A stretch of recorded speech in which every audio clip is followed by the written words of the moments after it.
আসসালামু আলাইকুম প্রিয় দর্শক শ্রোতা, আশা করি সকলেই ভালো আছেন। আজকে আপনাদেরকে দেখানো হবে এই ভিডিওতে কিভাবে আপনি আপনার ফেসবুক কন্টেন্ট মনিটাইজেশন সেটআপ আসলে বা স্টার সেটআপ আসলে ব্যাংকের পেআউট সেটআপটা কিভাবে দিতে হবে। আপনি এখন থেকে কারো কাছে বা কারো মানে জন্য অপেক্ষা করে আপনি কিন্তু বসে থাকতে হবে না।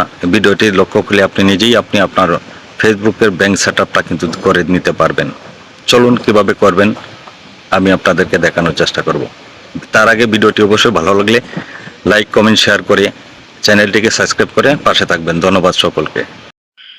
এখানে আপনার প্রথমে কান্ট্রি সিলেক্ট করে দিতে হবে, যে কান্ট্রির সেই কান্ট্রিটা আপনার সিলেক্ট করে দিবেন। তারপরে ইন্ডিভিজুয়াল টাইপটা আপনার বিজনেস টাইপ এখানে ইন্ডিভিজুয়াল দিয়ে দিবেন। তারপরে আপনার বিজনেস ফোন নাম্বার, আপনার যে এই নাম্বারে যে অ্যাকাউন্টে খোলা সেই নাম্বারটা, মোবাইল নাম্বারটা দিয়ে দিবেন। তারপর আপনার পরের ধাপটা হচ্ছে জিমেইল, আপনার যে অ্যাকাউন্টটা জিমেইল সেট আপ করা আছে সেই জিমেইলটা দেওয়ার চেষ্টা করবেন।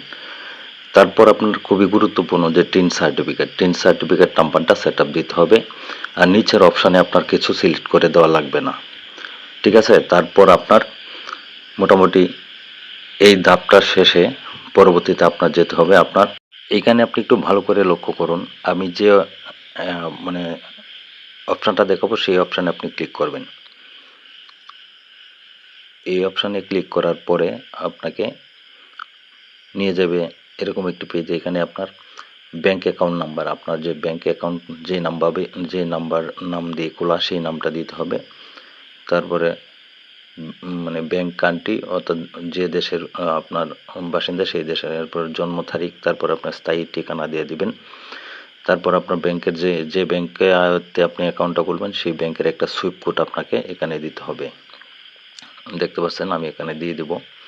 সুইফট কোড বসানোর পরে ব্যাংক অ্যাকাউন্ট নাম্বারটা আপনার দিবেন। তো মোটামুটি ব্যাংক সেট আপ শেষ।